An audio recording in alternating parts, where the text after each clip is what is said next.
What's up, rockers? What you guys doing? I'm back in this room. What's happening?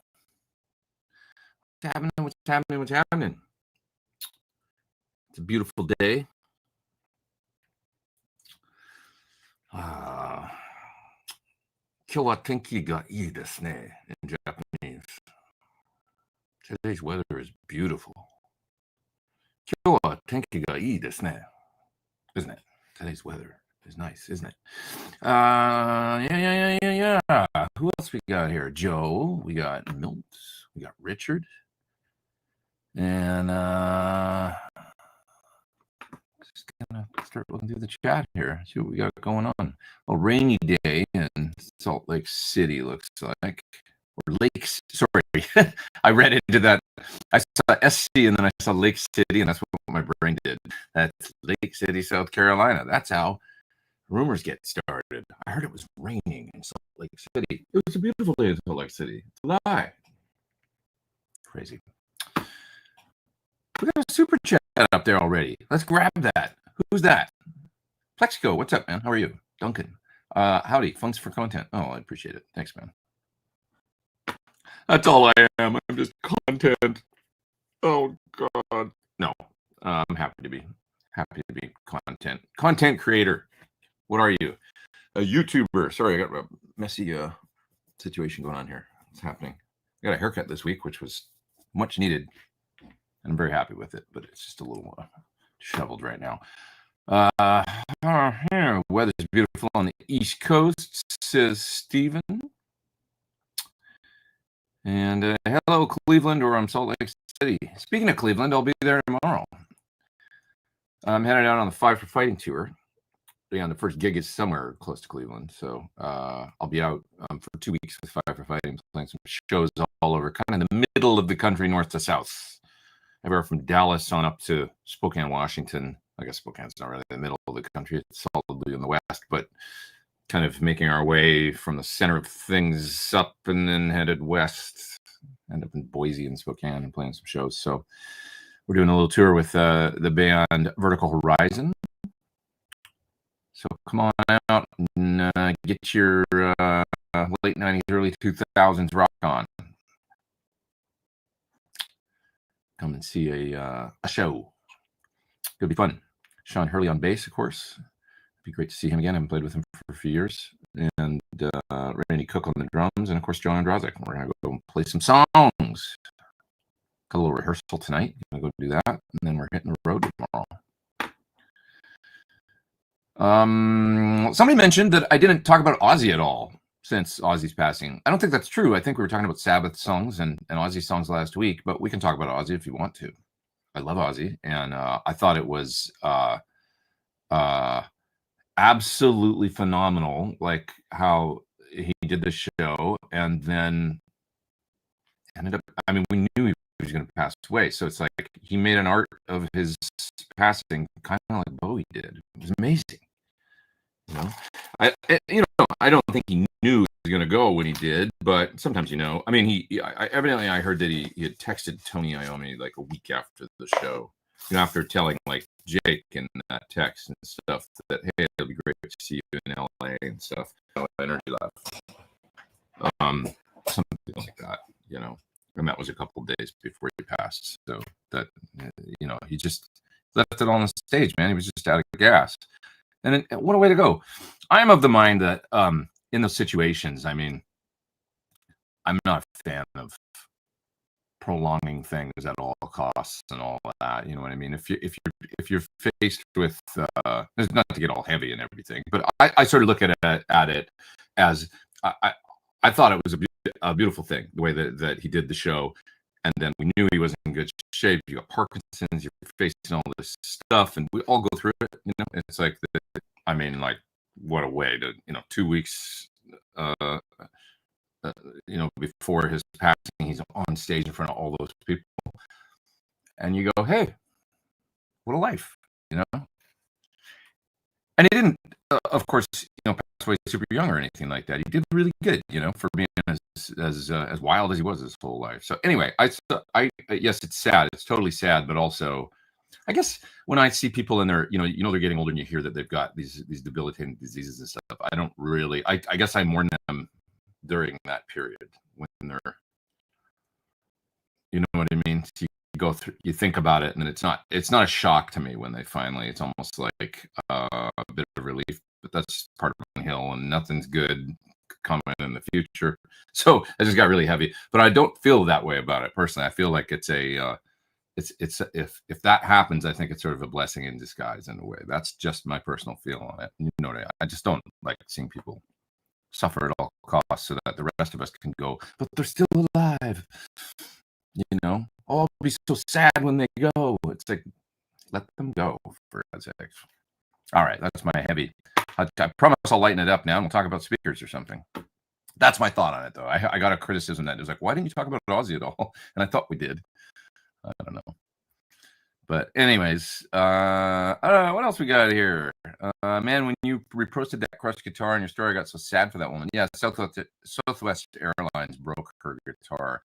I posted that they broke my guitar, and then I realized it actually wasn't Southwest, so I felt bad about that. It was JSX, but it's more about looking my ire at Southwest necessarily. I mean, you never know who's the person that threw the case, but I'll tell you what. Flying LA into Vegas, I've had 3 stories in the last 6 months or less, really, like 4 or 5 months, of people's headstocks getting broken.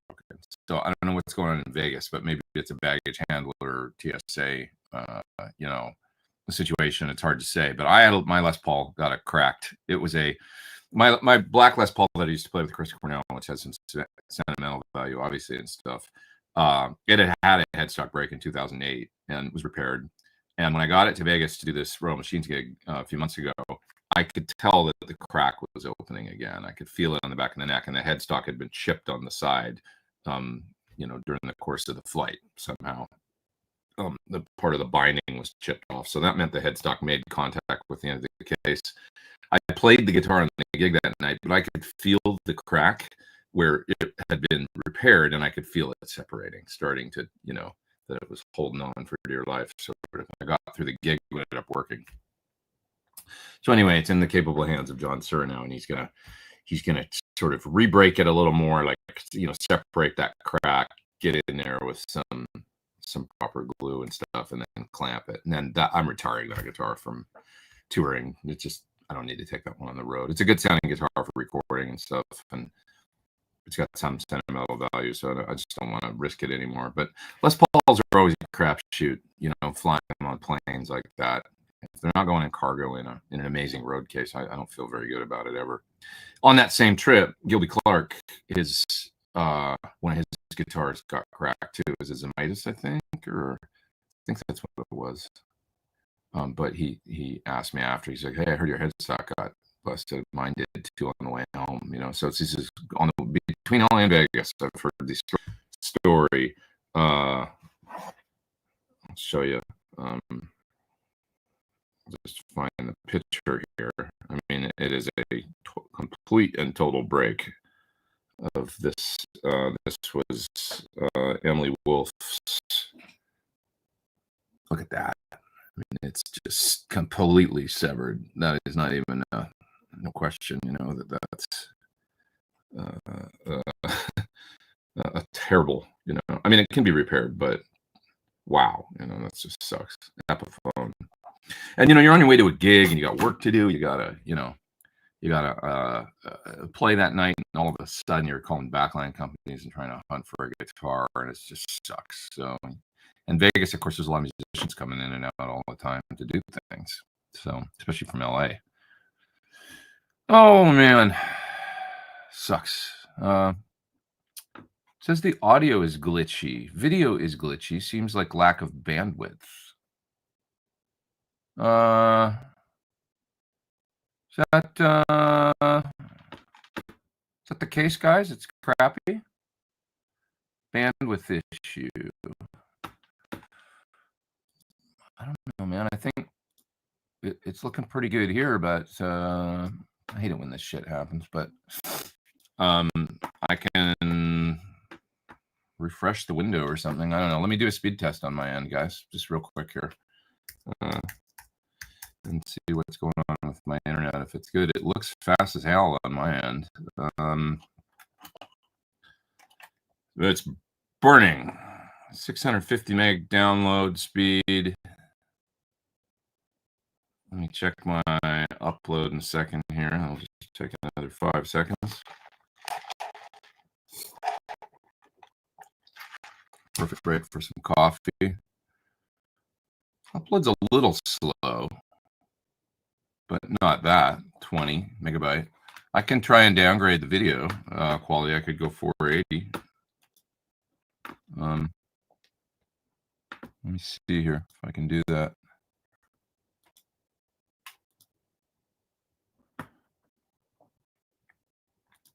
Okay, I just went to 480p. Let's see if that helps the stream at all. Let me know in the bottom if it's glitchy, but I don't know. It seems fine on my end. Like my internet's fast. It says I'm on Wi-Fi though. That's a little weird. One sec. I don't know why my net would be on Wi-Fi. I can turn that off. Oh, shut that off.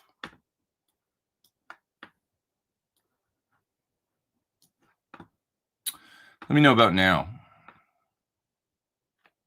If it seems better. I should be on Ethernet, not on Wi-Fi. My computer might have been on Wi-Fi for some reason, which there's no reason for it to be. It's wired as well, and I think it was on the 2G Wi-Fi connection. So maybe that's the thing. Let me go to the bottom here. It says better, seems better. Yeah, you know, like why would I should just leave the Wi-Fi off on my computer all the time. It's like, but why would it default to that? And especially the 2G connection. That's just weird. You know, you go away for a few months and everything goes to hell.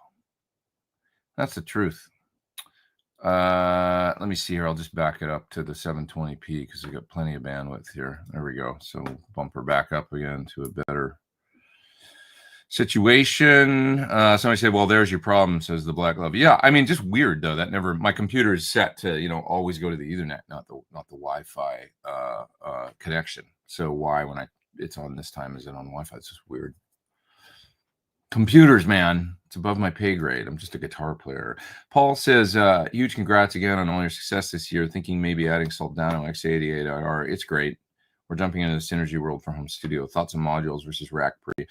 I mean, you know, the Soldano is obviously it's a one sound thing, whereas with the synergy, you'd have the options of the different stuff, you know, different preamps, and you can go with that. But the Soldano is impressive enough that I kept it. You know, I found a way to keep it when I did the video of it because it is really a good product, I think. That's my personal take on it. And there's a lot of sounds in there and a lot of range. The clean channel is great. The crunch channel isn't just the, you know, the sort of old school 80s Soldano crunch. It's, you can get into definitely like with the, what do they call it? I'm just looking at it here right now. The fat, crunch, and overdrive switch. You know, the crunch and overdrive, it's two different settings. Well, you can change, I guess the thing is the two channels to either crunch or overdrive, and then you got your fat and you got your bright, and between the fat and the bright, that allows you to fine tune that channel and get some lower gain, tighter kind of sounds that, you know, maybe wouldn't have out of an original SLO or something like that on the clean channel in the crunchy mode or whatever it was called, you know, the higher gain mode. So just long story short, you can definitely get your JCM 800 kind of, you know, punchy, you know, old school drive sounds out of it, as well as then the Soldano high gain and all that. And then the IRs, you know, the 6 selections that are on the unit on the front, and then hook it up to the software, opens up more options if you want to, or you can just stick with the 6 that are on it. They're great. It just works really good. I remember Steve Stevens got it as well, and he's like, is this thing awesome or what? I'm like, it's pretty awesome. It's definitely fast, and you know, it's a great tool, so I can highly recommend it. Thanks so much better, even if it's above your pay grade. Oh, I'm sorry about that. It's you know, I don't know why the hell, you know, these things happen sometimes, but it's always something, isn't it? It's always something. Thanks for the super chats. you guys. I appreciate that. It's helping keeping the coffee flowing around here because it's getting expensive. Anybody else notice those coffee prices? Whew. $7.25 for your average oat milk latte these days. What's a guitar player to do? Fueled on coffee, for God's sakes. And if you stick around, things go to hell twice as fast. Might as well leave. It's true. Let's just get out. Let's just leave. Earl says, close any other apps. No, it's not that.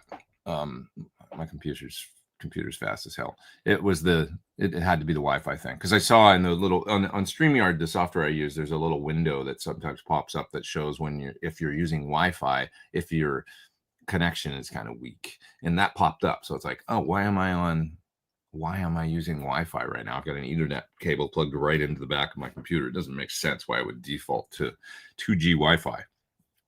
You know what I mean? That's a Mac thing. It's like, oh, he wants to use the internet. Well, let's use the shittiest connection that we can, even though there's this other stuff plugged in that's really fast. He'd probably want that. No, Apple. Milt says much better. Awesome. Oh, yeah. Okay. What else we got here? Don't forget to smash that like button, says Mark. Please do if you're enjoying my technical issues. Please hit that like, or if you just, want to do a nice thing for me. Is a Sir Badger basically a Marshall-style amp section with a Fender-type tone stack? I don't know that. That's a good question. I don't really think so. I think it's kind of its own thing, but I don't really know what the circuit. John wanted to basically, all I know is in the essence of what he was trying to do, which is capture kind of a friendly amp tone. Like, I don't know how else to say it, but like that, they do that edge of breakup thing really great. Like, is it clean? Is it dirty? Americana kind of. When the amp came out, it was like 2006, 2007. There was a lot of, the kind of like the guitar that you would hear in pop or pop country or whatever, that kind of like, it's on the edge of breakup. It's definitely broken up, but it almost sounds clean in a track. You can hit it with a pedal for some gain, but it's not too bright or aggressive. They're like a friendly sounding amp, Now, can they do more aggressive stuff? Sure, but it's really, I think the amp was designed to just do that kind of like nice, like just enough compression, just enough, like a nice feel, a friendly sounding and feeling amplifier. I don't know how else to describe it, but I think that's kind of the Badger, the trademark tone. And it's certainly not Fender to me. And it's more, especially with the Badger 30, it's more Marshall, but it's not a Marshall. And it's been a minute since I plugged one in. So, take all of this with a grain of salt. But there's quite a few videos of me, obviously. That's my very first demo video was really the Badger 18. That's what I consider my first video. But is it me or does it feel like live rock is back? Oasis are killing it. Definitely. Youngblood got a lot of attention for changes. Yeah, I mean, like sort of anecdotally for sure, but no, there's plenty of those anecdotes going on. Metal. I mean, I just got back from touring Europe, and I'll tell you what, there's like plenty of rock and metal and guitar going on over there. I mean, we played in front of 70,000 people with an instrumental guitar act, right? Such vibe, and we had a good slot that day. I mean, we weren't the headliner, but we were probably direct support for the headliner, I think. Yeah, we were for Scorpions. Was it Scorpions or Judas Priest? Both were playing our day. Technically, I don't know who the headliner was. I guess Priest played and then Scorpions played. So you got 70,000 people all out in the field in France watching the Scorpions, Judas Priest, and Joe Satriani and Steve Vai. That's a pretty good indicator that there's plenty of folks out there that still love guitar, I think. And then younger bands for sure. And then, yeah, the Oasis, the Oasis situation is just a testament to that. That's a bigger thing actually than even. Well, I think Oasis connects on a tribal level with people. That's what I think about them.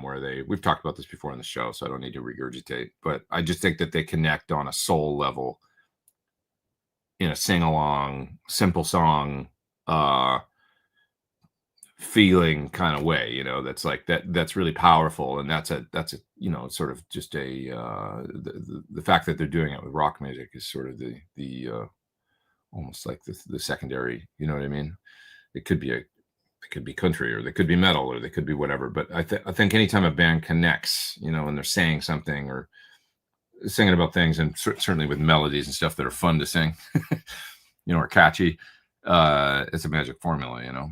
So I don't think that's ever going to go away, you know. And so yeah, there's plenty of room out there. I just saw Youngblood just opened a store on Denmark Street, you know, the good old Guitar Street in London, which is kind of been floundering, I would say, in recent times. It's not what it used to be even when I started going there in the 90s. But now there's this new store there, so maybe that's a good thing, and it'll be, you know, there's still some music stores there, a couple vintage shops, and it's just not as vibrant as it once was, where it was all studios and rehearsal studios and guitar stores. It's sort of, you know, feels not the same as it used to, but there's a little bit of that there still. And now with this new Youngblood store, I think that's really cool. And it's not just a store; it's actually, they're making clothes there. They've got a line of clothes. I think you can go in there and get a beer. You can get a coffee. You know, they're making jewelry there. And then, you know, he did a little tour on, I guess it was on Instagram, and I watched it. And you could go in the, you know, in the back and see that they're actually making everything there. So it's all made in the UK, and just cool rock jewelry, clothing, stuff like that, and just kind of a cool hang space. Oh, and there's a venue there too. I think that, like, downstairs you can rehearse, or they'll have gigs or special events there and stuff like that. Small kind of club venue. That's pretty cool. You know, that feels good. I mean, you know, he's a good force for young, you know, whatever, like a positive force for younger folks in the rock and roll world, you know, and to kind of keep this thing going that we all love. So Josh says, always enjoy these chats. Thank you, man. Any thoughts or suggestions on using an EQ behind a Friedman BEOD running through Princeton? I mean, an EQ is always kind of a cool way to add a shaping ability to any overdrive, or, you know, it's kind of the David Gilmour thing, is I think he would always have big muffs with an EQ as well, for kind of dedicated to each fuzz for different settings. Sometimes he had a few different fuzzes, and he'd always have an EQ to kind of like really tune it in. So anytime it's on, it's kind of like Randy Rhoads with the good old Distortion Plus. Here's one right here, a Randy Rhoads Distortion Plus. Did you see there's another one out now with the pinstripes, more like the Concorde guitar? So I think it's called the Concorde Distortion Plus or something. But anyway, pretty cool. So there's, yeah, the Distortion Plus on its own, kind of a acquired taste maybe, you know, but add an EQ to it, and wow, you can do some crazy stuff, you know, to really shape the tone. It's interesting. There was a Guitar World article on Randy, and they showed settings that they thought he used for the EQ. I think it was an MXR EQ that he would do, or was it MXR or Boss? I think it was an MXR that he used with the MXR Distortion Plus. But anyway, he would EQ pretty radically. And when I tried it into the right amp, into, you know, Marshall, it was like, oh, that's really sounds like it. They did a really good job in this Guitar World article of getting to the actual EQ that he would use. I thought it was pretty cool. Anyway, blah blah blah. What else? What else are we talking about here? Let's see. Were your kitties glad to see you? Yeah, you know, Toby certainly was. You know, I've got two. We rescued this one about a year ago, and it's a little skittish still, this other kitty that we call Chi Chi. He's great, but he's there he is right there. That's Chi. He's really cute. He's awesome, but he's when you go away for a while, he kind of forgets you. You know, you come back, and then he's like very skittish around me. And he just is kind of, I've been here about a week, and he's just kind of opening up and getting comfortable around me again a little bit, to where I can, like, he's really weird. He's very selective. Like in the morning, I can wake up and I'll go, you know, walk out in the living room area, and he'll be there, and he'll look at me, and he'll be on the rug in the front. And I can tell that he's going to let me walk up and pet him, you know, like from just the look. But he's very skittish. And then you pet him, and then he relaxes a little bit, and you feel him chill. He starts to purr, and then he goes crazy, and he loves it, you know. But throughout the rest of the day, he'll run away from me. It's really weird. It's like he just He's really selective about the times when he'll let you, interact with them. And then he spends a lot of time kind of cowering under the bed and stuff, running away. But man, he loves Toby, my other cat. Last night they were in this window perch thing, lying beside one another, cleaning one another. And he's just like, when Toby does that to him, he's like licking his fur, and he's cleaning him. He's just like in this bliss mode where he's just like, this is the greatest thing ever, because he loves his big brother so much. So anyways, that's my rant about cats. I could talk about cats a lot. Well, I should just start a separate YouTube show for cats, actually. Plex are 67, SL67. They're both great, man. I mean, both different sides of the same coin. I mean, you got a couple different features there. You've got a post-phase inverter master on both. On the Plex, you've got an extra feature where you got the bright on the normal channel that you can use it or not. And that gives you a sound that not even Marshall's had, right? So that's cool. What else we got? There's some other. Oh, on the Sur, you've of course got the mid boost and the which is really just 25 to 50K mid that gives you the Van Halen spec thing. And you've also got the fat cap. So you can do both those things, switch those in and out. So those are two options on the Sur that the Plex doesn't have. The Plex has the option of the extra bright on the normal channel. So, take all that into account. And also the Sur also gives you the Variac thing, which is pretty damn nice to be able to do the I mean, I run my SL68 right there. I run it in the 90 volt mode pretty much all the time. I don't even really do the full power mode ever, because I just like the tone of it in 90 volt. So take all that into account. Will Setchvai do US dates? Maybe. That's all I can say. Tell us about your tour. Well, we talked about it a little bit last week, I guess, since it was the wrap up. But I mean, man, what can I say? Like, it was an amazing experience. Loved playing with those guys. I miss playing with them right now. I miss the music. I miss the camaraderie and the fun, because we really had a nice time. And we made fast friends, and it was really awesome. And they're just lovely people and funny. And the stories, man, there's so many stories. Joe Satriani can tell stories about, man, I mean, because he's, been, he's a deep guy that's been playing guitar professionally and gigging and stuff since the mid 70s, so it's like he's got a lot of stories about, San Francisco and Long Island, and, the scenes, and then also the bands he was in. And, he's got stories about, of course, Mick Jagger, because he toured with him. Some people might not even remember that, but he did an album cycle tour with Mick right around the time that Surfing with the Alien was released. And so, telling stories about the audition for that, and then actually doing the gig, and his experiences, and as well as, then just, of course, this whole experience of,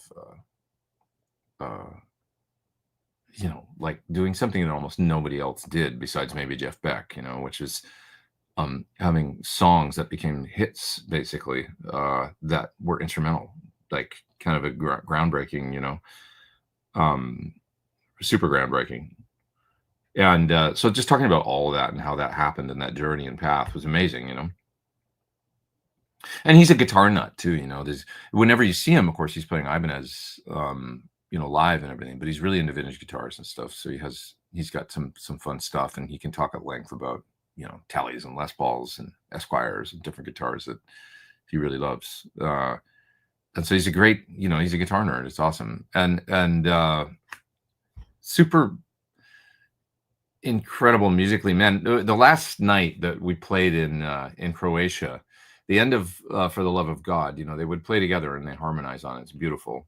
And at the end, the band falls out, and then Joe and Steve go back and forth, and kind of Marco still sort of fills in on the bass and kind of moves around. It's different every night, and it's fascinating to listen to them all play off one another. Marco just kind of free time rumbles on the bass, and he, of course, what he does can completely change harmonically where they go. So they'll play off of it. And Steve described it as it's like a new sun dawning every time you change a note, and they really liked it, and so, and Marco's really great at that.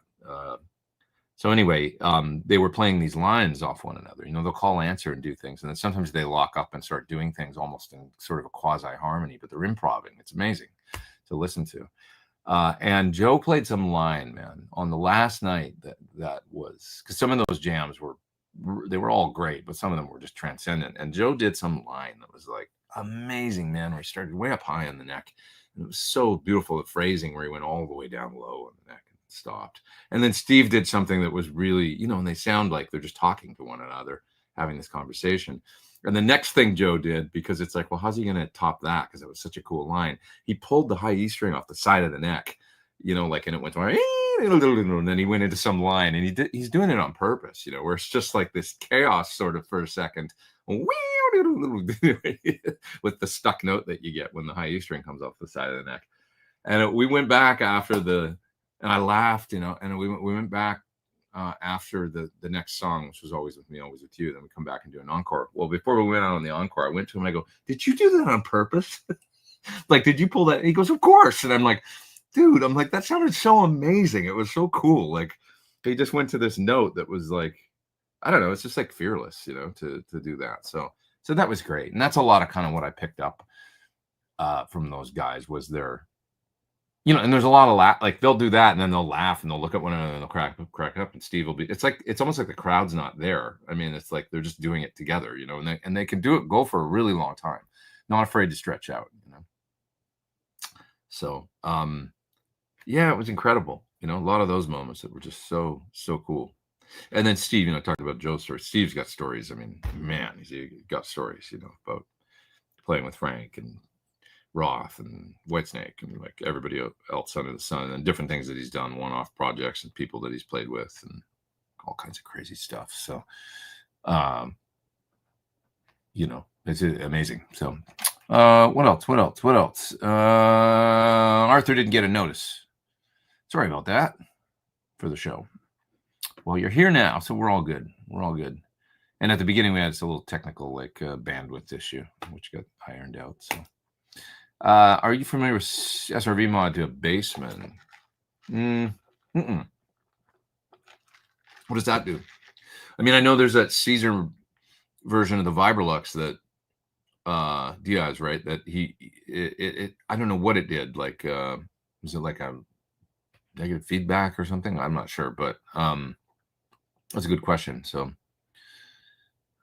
to me, the most Stevie Ray Vaughan that I ever was able to sound was a 63, a real one, 63 Vibro Verb, or 64 maybe, with an old 60 Strat. And it really sounded like Stevie Ray Vaughan, that big 15-inch speaker. And I was like, oh, that's cool. Like, I'd never heard anything like it. So I think the cabinet, between that and a 410, like not 12s, to me, for that classic Stevie Ray Vaughan thing, it's either 10s or a 15, and then it really has that sound, maybe more so than even any mod. If you're using just a stock Vibrolux or Vibro Verb with the 15, whoa, did it ever, especially out of Tube Screamer, and it was like, that's really got that character. So don't discount the speaker thing, or the cabinet you're going to run into. Really think about that and try and if you get the Bassman head or something. I think what I'm getting at is more than any mod, I think a good, even just a straight up blackface Bassman circuit running into the right cabinet would probably make a big difference. Because he used to use, sometimes he'd play like, I think he'd use a Vibro Verb and a Super at the same time, right? And then you throw the Dumble in the mix and all that. But it's like to me, the Elma combo is like, that's like, well, there it is. That's the sound that we all think of when we think of Stevie Ray Vaughan, is that Strat running through those amps. And I think it's a Vibro Verb and a Super Reverb, I think, together on that. Am I wrong? I'm pretty sure. That's what I remember. So,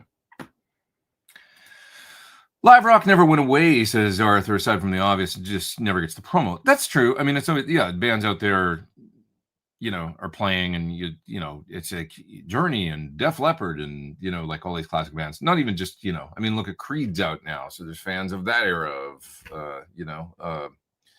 and doing well, like these shows, Maiden, or Well, I see it every year with Classic Rock Show. I mean, for the last however many years, the shows are generally really well attended, and there's a lot of people that want to rock out. So all over England for sure, but that means probably everywhere. We go to Germany. I mean, there was, for the first time, and there was a smaller crowd because they just didn't know us yet. But, there was 350, 400 people or whatever that came out that were totally into it and want to rock. And then the next time you go, there's 600. And then the next time you go, there's 900. And that's how that works when you're building a tour like that. You just got to do it. Go back and play. During the festival gigs, did you see her hang with other artists? Yeah, sure. I mean, I saw the Dream Theater guys, which was really cool. They were right at mid-song, actually, at Guitar and Scene Festival.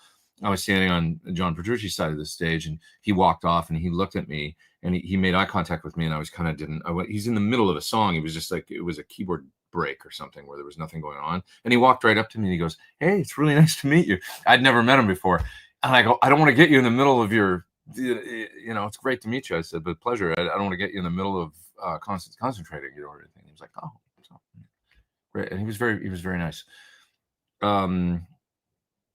Mike Portnoy I'd worked with a little bit. I did a few songs with him a number of years ago, and so already knew him and saw him there. It was nice. And James LaBrie I actually met in the bathroom at the sink washing our hands. It was very nice and super cool.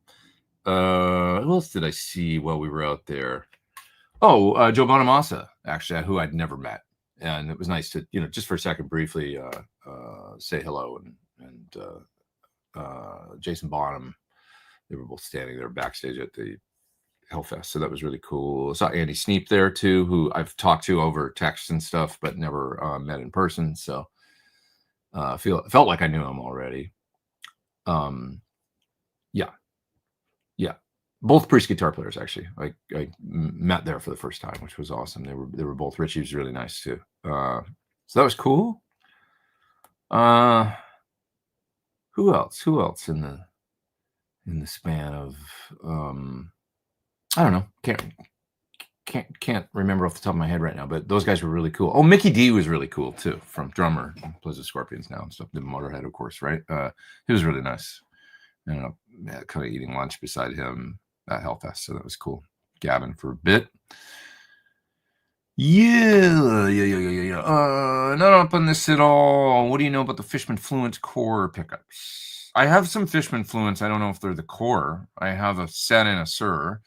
The modern set, they're very quiet, and that's why I got them. I was trying pickups because this room can be a little noisy RF wise or EMI wise, shit getting in the pickups. And so I put a set in there, and they are indeed, for a high output set of pickups, quite quiet. They're a little on the is the word sterile? I don't know. Like they don't have like a ton of character that's really... But if I want a quiet guitar, that'll do it, and it'll get the part done and get the job done. It works really well. So, and they do have that kind of vintage modern, in a push-pull. I can do that, like the different outputs, to get a more vintage sort of sound. So they're nice, I think. I think they have their place, and they're good pickups.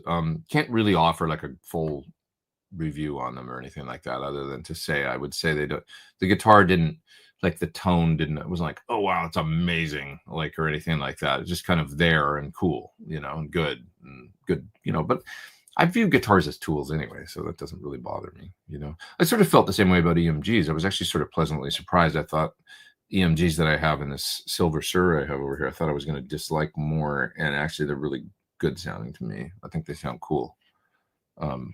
Like the SA singles, quite like them, actually. I think they sound pretty good. Is it a vintage Strat pickup? No, but it does that thing, and it's, the guitar is real consistent sounding, and because it's basically buffered straight out of the guitar, right? Is there an amp that does good 4700 picofarad plexi grit tone that also has great gain channel? I know what you mean. That will be, without giving it all away, but that'll be the PT50. It'll do that. Like, you'll be able to do both those things if you want to. With PT50, the high gain and the 4700 picofarad plexi thing. You could technically, I mean, I would think you could probably do that on a Friedman small box with a simple mod, where you're going to be painting yourself into a corner, but no, not necessarily. You could put a switch on it. You can have it modded by Dave. I'm sure he would do it. Let me get all these. I got some super chats up there I got to get to, but you could get Dave to mod the rhythm channel, I would think, so that which is basically a plexi channel, so that it had a bright switch, maybe just an on off, or maybe you could do an off 100 and 4700 switch for a bright cap on the rhythm channel, and then you'd have the BE channel too. So there you go. Yeah, maybe a small box with a mod. I'm not sure if a 3-channel Friedman does that or not. Like if you could do like on a BE 100 Deluxe or something, does it have a bright that you can do that? I don't know that it's got a switchable like a 4700. But for those that don't know, the 4700 picofarad bright cap on a plexi is the aggressive kind of late 60s, early 70s, the big bright cap that really, that's why some people think, 71 Marshalls are the gainiest of the 4-hole and all that. It's like because of that, take that bright cap out and all of a sudden they sound much tamer. One little part, but it makes it aggressive all the time, Yeah, ask Dave if he can do that mod on one of his amps. I would think that's pretty easy on something like a small box. Okay, looking forward to the Classic Rock Show next year. Please come on out, James, and see us. That's James Curtis. Since you're back out, can you see if Sir can send you out to Guitar Sanctuary? Is that in Texas? Texas? I think it is, right? Guitar Sanctuary. I'd love to go there sometime. Yeah. I wanted to do more clinics this year with Sir and stuff, but it's getting insane. Like I think what's happening is I'm doing 5 for Fighting right now for 2 weeks, and then I come back, and I think I'm going to Japan. And doing another tour. It's 4 different tours this year. So I'm touring with 4 bands, all different gigs. So 5.5 months in Europe with 2 different bands, 2 weeks out in the States, Japan. And then I'll be back for a month, and then it'll be time to go to England again for Classic Rock Show. So my YouTube video output is slim, other than doing these, just because of those factors. But it's quality. I'm not complaining. It's like, this is what it is. It's I'm living life, man. Get a strike while the iron's hot and all that. How's the current LA music scene? I don't know. I'm never here. Honestly, no, that's the truth. I don't really know. Like, that's a great question. Like, do people like go live gigs and stuff? You can still play like I think, what is it, Harvard and Stone, and is that the venue? And but I just don't get out much, man. And there's a venue in kind of like sort of the Mount Washington area, sort of, I guess, and it's like a record store. I went to see a band play there, Death Diamond, I think, my buddy's band, a little while ago. That was cool because it's like a record store, but then turns into a venue. Pretty neat. There's still venues and places to play and stuff, but I'm out of the loop a little bit because I'm touring. Yeah. Someone said recently that the middle has dropped out of every market. For live shows, you have the Taylor Swift level, no bus tours for mid-level bands. Well, we're touring with 5 for Fighting. We're doing theater shows, and it's, that's a kind of a mid-level, so I wouldn't say no.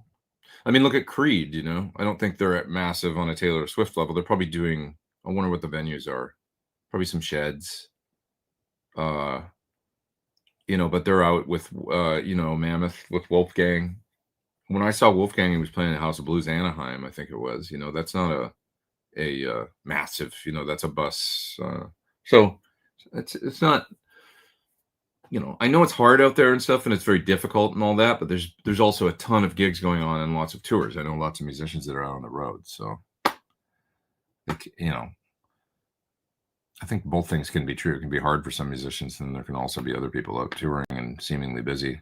Seeming of EQ, do you like graphic or semi-parametric EQ? I like both, but there's something about a graphic that's just easy. The semi-parametric, with that said, that I just did, where is it? I thought I had it.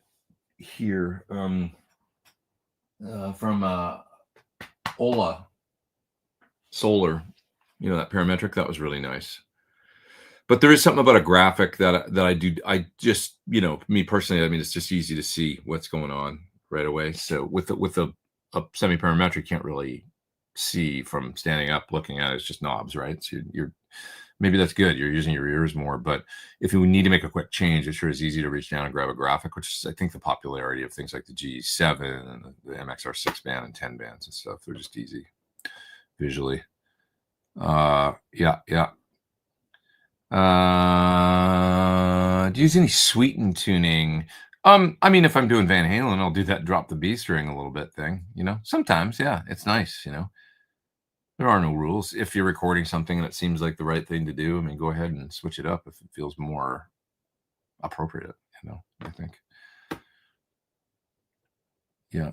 Do you ever consider selling your black parts caster with the 2nd degree black belt? Probably not, because it's just cool and sounds good, you know. I know it's a cool guitar. You want to buy it. It's just a fun, you know, thing to have around, that guitar.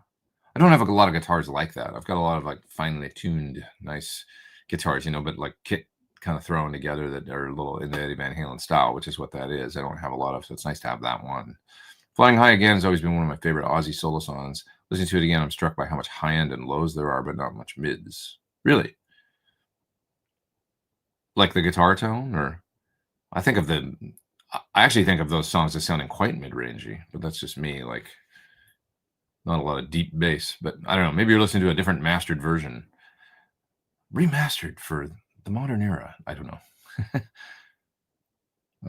Yeah. Moving through the chat, there's a super chat I got to get to there. On Tone Talk last Friday, Dave gave a mention about how you worked with Warren DeMartini on his digital rig. Oh yeah. Some asked Carlos to tell Warren to ditch the digital rig. Yeah, I did. I went to his house and helped him make captures of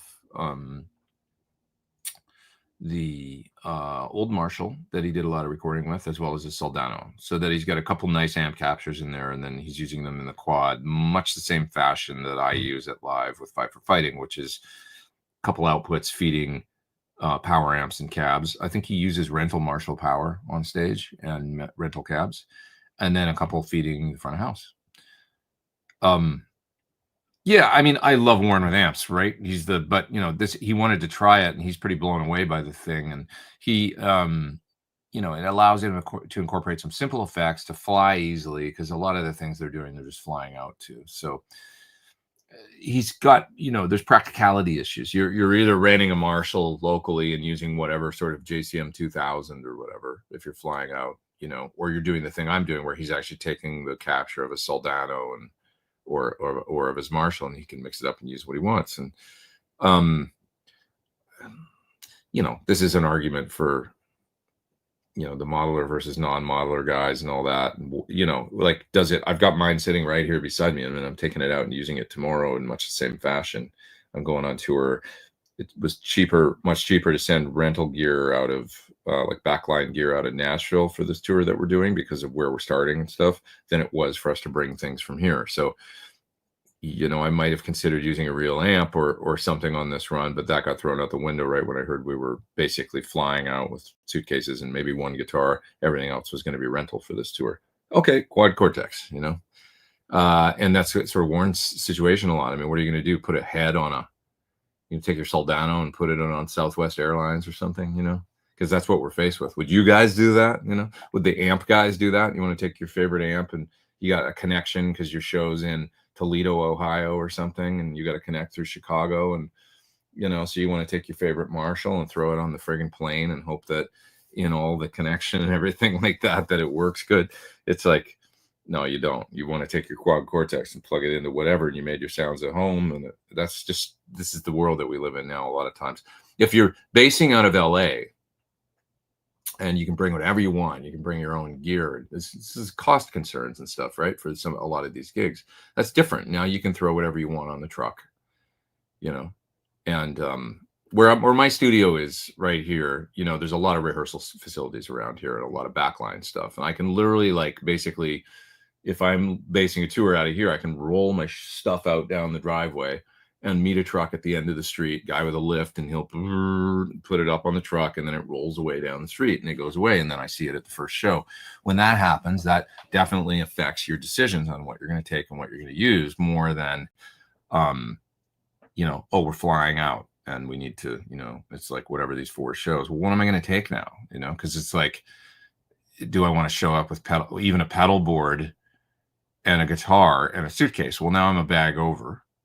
So, you know, there's going to be $100 fee or something, and it's probably overweight. So there's an $80 fee. So I'm $180 like right out of LAX or whatever. And I got to get reimbursed from the tour and something. And that's for just bringing a pedal board. Well, now I'm going to bring an amp. Like, you know, like you can't, there's just no way to do it. And so for those people trying to tell Warren, like, well, you should be using an amp, man. It's like, yeah, in a perfect world, we all would. When I go do classic rock show or Satch Vi for 2 months, or cargoing gear because there's 35 dates or whatever, and it makes sense. It's a big, long tour. Renting stuff for 35 dates, 2.5 months is, you know, going to be more expensive than just, let's just do a cargo and have the exact stuff. Plus when you're doing a tour like that, it's like, all right, let's put on our best. Like, you know, we got video, we do 2 weeks of rehearsal or a week or whatever. We got like a whole show that we're putting our best foot forward. It's an investment. When you're going to do some one-offs or even a 1-week tour, and it's mostly flying in, flying around, whatever, you know, it's like, it's a different kind of run. And that's why you'll see bands show up with, you know, very little stage stuff, backline, whatever. It looks like they're not using much. So anyway, long story short, I think Warren's tone sounds pretty damn good on the videos I've seen, you know, taking all that into account. I mean, I don't know. What do you guys think? I mean, especially some of the latest ones, you know, those guys, you know, and Steven's getting better, I think, and it sounds pretty good, the stuff I've seen, the recent stuff. And I was listening to Warren's tone versus Carlos, because I think Carlos probably is just using an amp like rental. Maybe you guys saw the show, so I don't know. I wanted to watch on Friday, but I couldn't. I had stuff going on. But what does he do? Did he mention what he's using? Somebody mention in the chat, if you can, what he's using, because I was curious, but I didn't think their tones were at least, you know, it's YouTube, but like in the clips that I've seen, I thought Warren's is hanging right in there with Carlos, and that they both had good, solid rock 80s style Marshall-y tones, you know. So Kenny's such a great versatile drummer. He really is, and he's a great hang. Comes across as a bit of a character. He's a total character, but he's a total dude. And he's amazing, man. He's 73 years old, and he like acts like he's like a healthy 50, healthy 45, you know. He's got energy that's just amazing, you know. Great hang. Between Satch and Vi, you got nearly 100 years worth of playing experience. Absolutely. Like just a lifetime of, you know, of experience there for both of them that I get to, you know, soak up. It's incredible. It's like, it's an honor. I'd love to talk to Steve about playing with Pill, that's with John Lydon, of course, Johnny Rotten. Yeah, he told me some stories about that, you know, and he didn't end up touring and stuff like that. And, he told me some stories about that, but interesting stories for sure. Yeah. Your experience with Bogner amps, favorite Bogner tone. My favorite Bogner tone, you know, I actually played, I kind of like the Bogner higher gain stuff, like Uberschall or Ecstasy Red. I did something for Line 6 the other day, where I was playing on Ecstasy Red. It was a model, of course, but I was like, this sounds really good, actually. Where it made me go, like, you know, where modeler, like a good modeler, if you play a good tone, it'll make you want to try the real amp, and that's kind of a cool thing, I think. So I was like, oh, I want to revisit this a little bit. But I had an Ecstasy in the 90s that I didn't really bond with. It wasn't really my thing. I mean, it sounded really good for playing at home and for practicing, but with a band, it always got lost in the mix. And maybe I just didn't know how to dial it in and stuff, but it always seemed like it had a lot of negative feedback and a lot of damping and kind of a darker tone than what I wanted at the time, once I realized that real old school Marshalls were brighter and louder and more aggressive and wilder, you know? So anyways, I kind of moved on from that Bogner. And then I tried, you know, Shiva. I wasn't really that into that, and different things. But But later on, you know, I've tried some things and been like, oh, and one of them is a snorkeler mod. That is vicious and awesome in recent years. Like I'd love to have a Marshall or even Bogner or whatever with that snorkeler sound, because it's a really unique circuit and it doesn't sound like anything else. And it's got this, it's aggressive and great for metal. I like the preamp.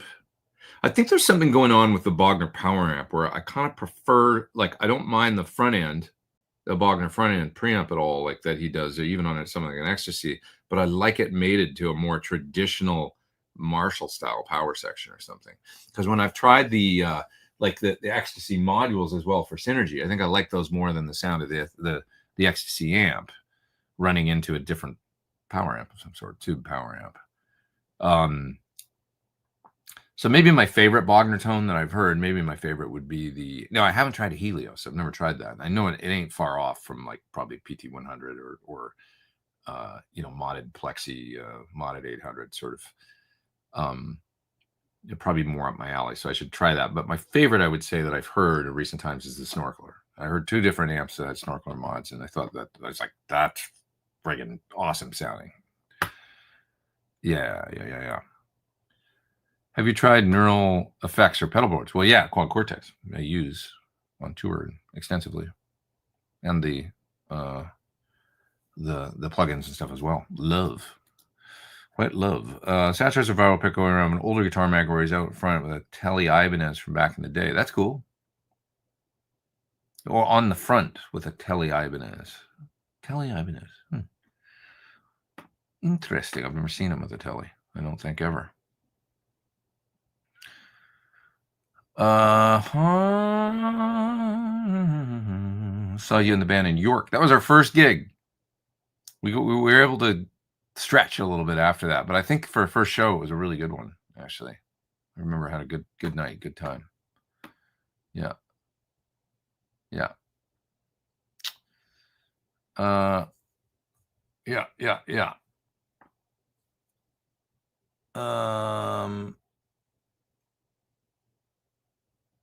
Let's see here. Reading through the chat. That show has got to be like Guitar Heaven. You mean our show? Yeah. Yeah, it was like Guitar Heaven. It was amazing. I mean, I'm speaking as a fan. I was just at the show. Yeah.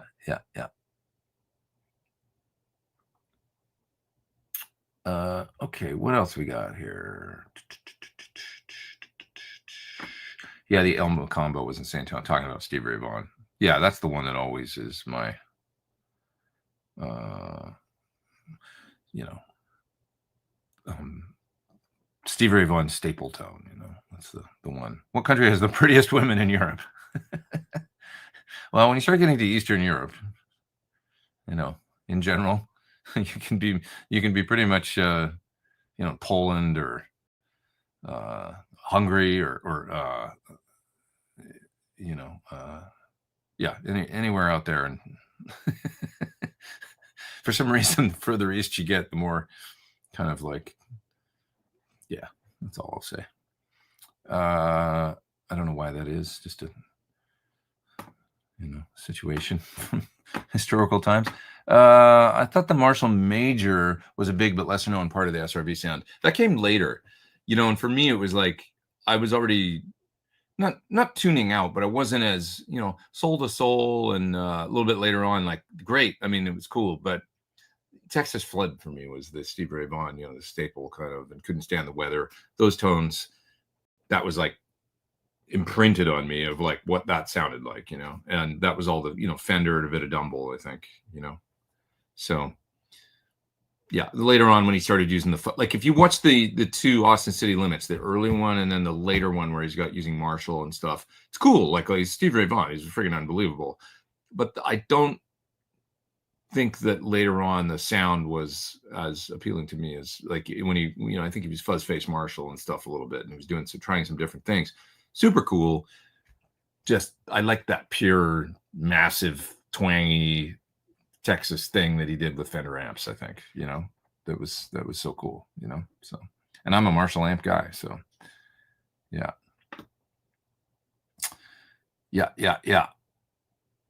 Yeah. How can we collaborate? I wrote some killer songs for you. I'm gone forever right now, so unfortunately I wouldn't be a very good collaborator, I think, at the moment. I'm going to be permanently on a bullet train or airplane, I think, for a little while till next summer. What else? My 9-year-old found Metallica on his own. That's awesome. Been playing nonstop now for the past 4 months. Heard Master of Puppets about 3,000 times. That's rad. Yeah, I mean, the music will connect in a way that, it'll find kids, and if they find it and it resonates. That's like me. I mean, when I got into the Beatles and the Who and stuff, and I was a little kid in the 80s, it was like, early 80s. That was my jam. There was all this 60s stuff. So I was going back and listening to this amazing music that I didn't really think about, that it was 20 years old or whatever, I just liked the sound of it, and the history of it, and everything was cool to me too, I guess. But just sounded good. Best place to live in LA region for 30-year-old musician looking to hit the ground running with a band and gigging. That's from Nightfly. Thanks for the super chat. I think that 30-year-old musician. I mean, I think that it depends on the things that are kind of important to you. I think that there's better deals to be had when you're not like I think that LA is a little crazy right now. It's a hard city to manage. You hear all these stories and like, whatever. I love LA. So it's like, people, it's like always been kind of crazy. I mean, when I first got to Hollywood, it was like downright scary in spots and just kind of like, gnarly and dirty and stuff. And then it's gone better and worse and better and worse and like whatever. But LA is a little crazy post-pandemic. I think basically with just a little history on like what happened was with the pandemic, I think there's a lot of people that live in LA that are right on the edge of like, paycheck away from nothing, And when you have something like the pandemic happen where like blocks of, Ventura Boulevard are just shut down, nothing's open, no traffic, no nothing. And it's a Tuesday afternoon at 2:00. I remember thinking, how long can this go on for, without, having some serious like homeless, joblessness and stuff and what that's going to do. And so I just think that the city's never really, and probably a lot of the world has never really quite recovered from that stuff. And that's what we're facing now is that, and people will blame it on a lot of things, but I'm not going to get into that, but it's like at the end of it, it's just like, it was a perfect storm, and I don't know that there's certainly not a simple solution to it. So what I find is that in LA these days, anyway, the cities that are the smaller cities that are basically still LA. So it's like Burbank, Pasadena. When you get into some of those places where you're basically 15-minute drive from downtown or a 15-minute drive from central Hollywood, from wherever, but you're in a place that's got its own police department, fire department, trash collection, like Burbank or Pasadena. I'll use those two as an example. Maybe even Glendale, These places are, Glendale's right there, super adjacent to Silver Lake and, Atwater Village and like Echo Park and all the cool kind of neighborhoods. But you're in Glendale. Glendale's not technically as cool, but you might find that it's a little bit of an easier place to live and a little bit of an easier time because you've got, if you did need to call the cops or you did need to, your trash collection or whatever is city of Glendale, right? So it's like, for people that haven't been to LA, it's this patchwork of it's basically just a big urban, but some of these areas are cities unto themselves with their own, accoutrements, things that come with that, right? So, I love Pasadena, man. I mean, I love it. It's a really safe, everything's out there, everything you need. It's hot as hell, yeah, in the summer. But it's a little slower. It's not as much traffic. It's really clean. It's a nice place. I mean, that's the point of that. You're 30. So I'm, older. And it's like I got to the point where I used to live in Pasadena in the 90s. And then I moved to Hollywood. And I was kind of looking for that, I think, in my late 20s, 28, 29. I moved back to Hollywood from the past. I'd spent most of my 20s out in Pasadena. Really liked it. But it felt a little like slow to me when I was 28 and trying to do things. When I moved into Hollywood, there was stuff going on. I mean, there was a lot of bands, a lot of clubs and things happening in the late 90s. And I felt like I wanted to be around that energy like that, at the time and just everything that was happening. So that's where I found myself. It was sort of like the kind of by CBS TV by Cantor's, if you know, like by Fairfax. I moved there into this old fourplex place on the border of West Hollywood and Hollywood. You know, there was clubs and there was Cantor's right there. There was like everything going on. That was a fun time for me. I enjoyed the energy, and the energy of LA at that point was really good. But now for me, would I want to live there? I mean, I could. I still like LA, and I like, you know, I don't buy into the whole, like, you know, people talk a lot of crap about places, and then you go there and you actually spend time there, like, God, you know, like whatever. It's just LA's always been in that way, you know. So to some degree, crazy. But would I want to live there now? I think I'm at that speed now where I really enjoy living in place like Pasadena. So that's my long-winded way of saying just search your soul and what you're looking for, and also try and find good deals and stuff. And I bet you might find a cheaper place that's maybe a little more chill. So when you come home, you're home, you feel a little more home, maybe that's a little more safe, you know. In a place like Burbank, or a place like, they're a little slower and a little sleepier. Burbank's like the 50s. It feels like a 50s small city or something. Big town, small city. That's what Burbank feels like to me.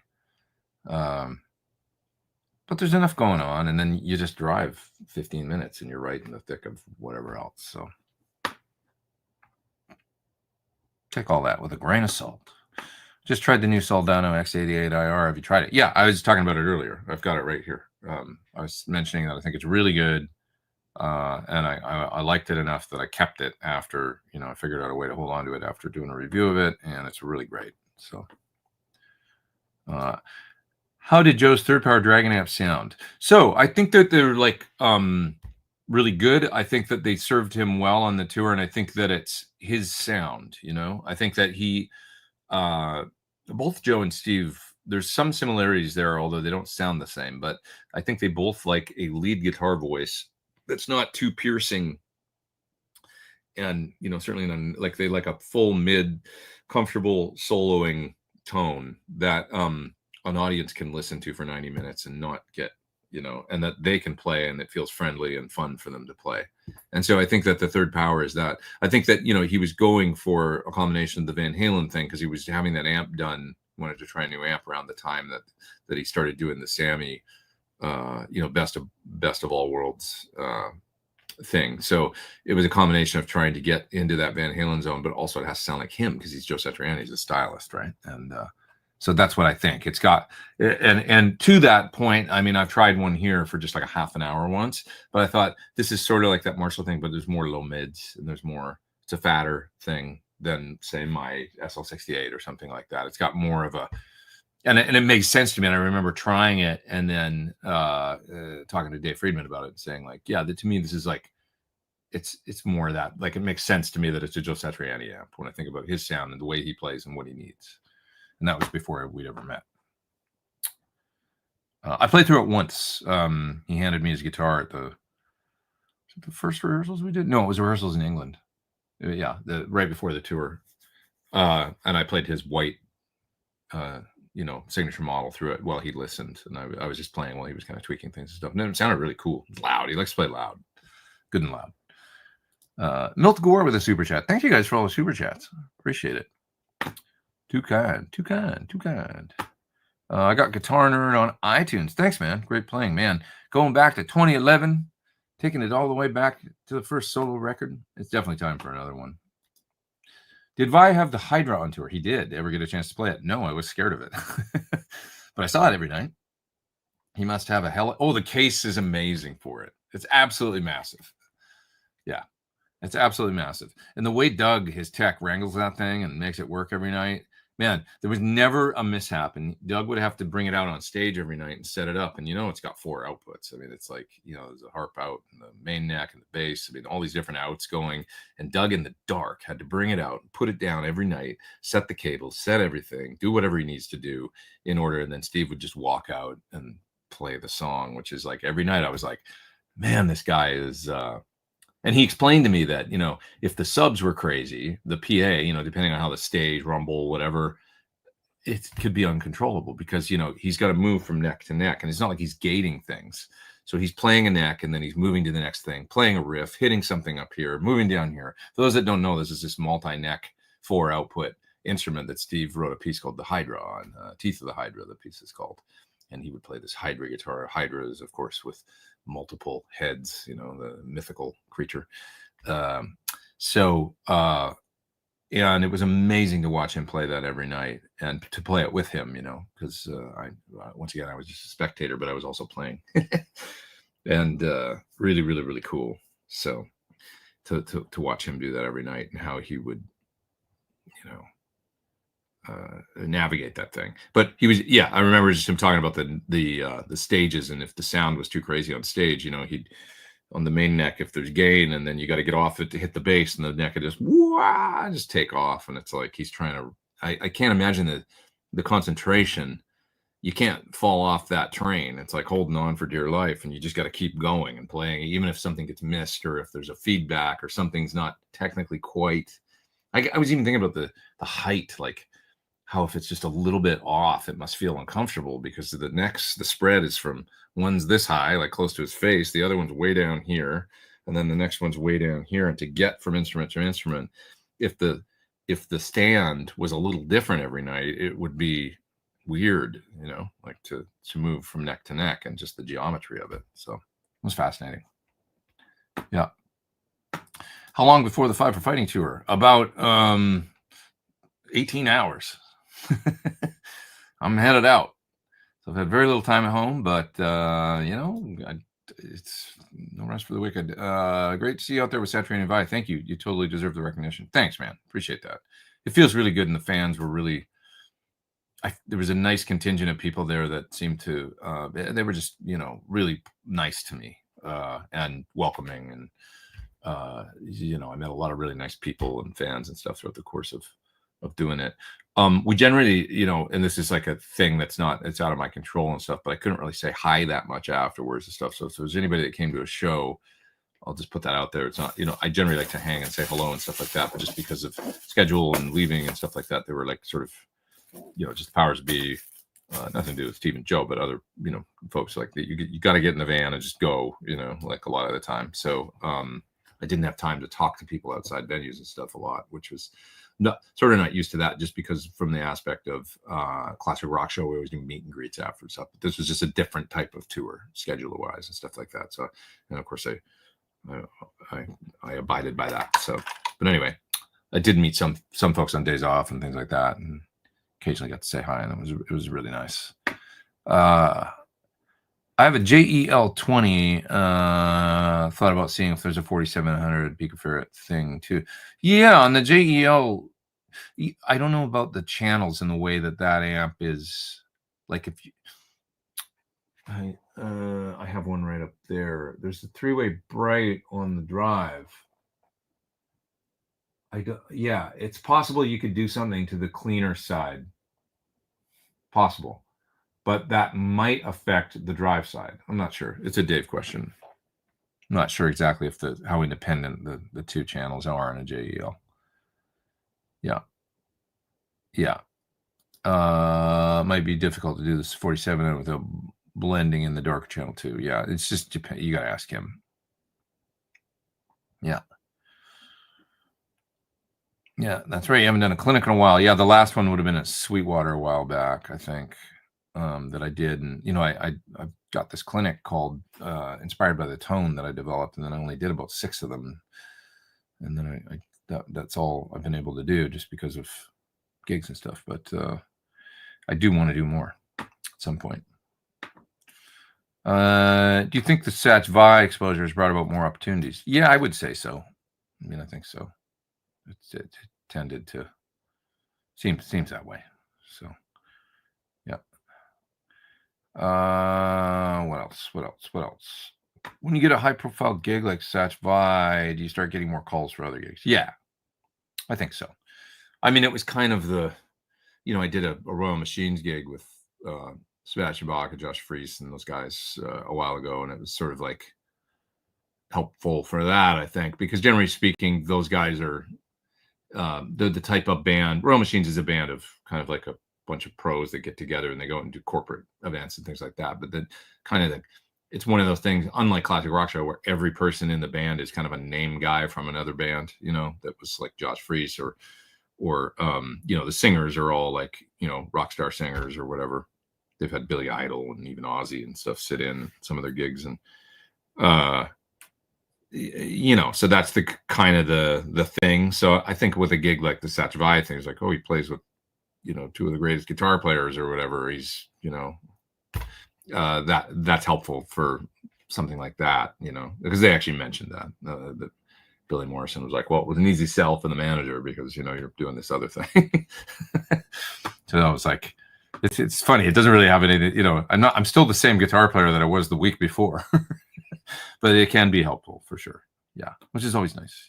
It's just adding to a resume, and when you're doing things, and just like with any job, they look at your resume and they're like, oh well, if he's done this, then he should be okay for our thing. I would think. That's the way that people approach any job, I think, right? What? You're back, and the cats may need an extra treat or two. Welcome back. Thank you. Look forward to seeing you in the next round on the East Coast. For sure, at some point, I'll be out there again. You know it. Let's see. What else we got? Chris Buck is doing a U.S. tour. He is, yeah. I think they're doing Troubadour again in L.A., I think. Yeah. Oh, Joe Perry Project's first show is Wednesday in Tampa. I bet that'll be great. That's a great band with Robert DeLeo and Chris Robinson and of course Brad and Joe from Aerosmith, of course, and drummer from STP. Great lineup. So very cool. Are your signature guitars Fender or Gibson scale? They're Fender scale. Been in the market for buying first real nice head here soon. I've been gravitating toward flagship B100 Deluxe and SLO 100. SLO is a distinctive sound. It's that big grain, huge rock distortion sound that they make. That's a kind of a signature thing to Soldano, I think. And then a B100 is basically more your, I guess sort of Fendery clean with a Marshall-y modded sound. So that finer grain distortion and the Fendery clean. So, for those that want an SLO 100 sort of sound, except no substitutes, I think that it's its own thing in a way. It's that sound. And if you want to go there and get that, that's the amp to get for that. But if you want to probably something that's a bit more versatility and a little bit more of a jack of all trades, probably the B100 Deluxe. And specifically, if you want something that's a bit more modded, Marshall, because Soldano and Marshall, I think, are two different sounds, a little bit crossover, but I always say big grindy with Soldano, and then Marshall's a little more slicing, cutting. Classic. Like, I don't think I would want to play AC/DC on a Soldano or something like that. You know what I mean? Like certain tones, they wouldn't. But, certain hard rock and modern, sure, Soldano sound great. I love the Soldano sound, by the way. I think it's its own thing, and I like it. Some people don't like it. I like it. When you sell stuff to use reverb, occasionally, I've had other people do it for me recently, so I don't actually, to be honest, know exactly how. There's different ways to do things, and I think sometimes local sales of Facebook Marketplace or that kind of thing can be better because you're going to save on, I think we're selling big ticket items. I think the 1099 and the stuff with reverb can be a little, the fees and stuff like that, right? So, plus shipping and all that. If you can sell things locally, that might be an easier. Yeah.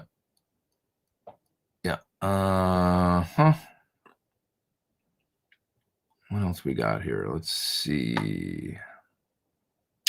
Moving down through the chat. I'm just going to move down because I feel like I'm kind of far back. Makes sense when not to use all heads, but I'd probably do a Friedman IRX rather than a model or a capture device. Yeah, and that's kind of why he made it.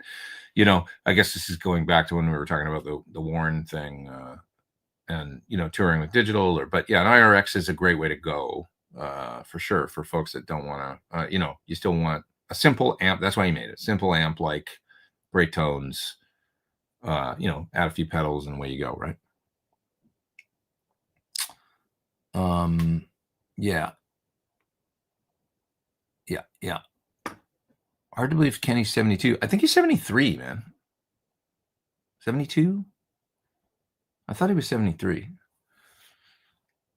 Double check that. There's an example from the bottom end of the spectrum.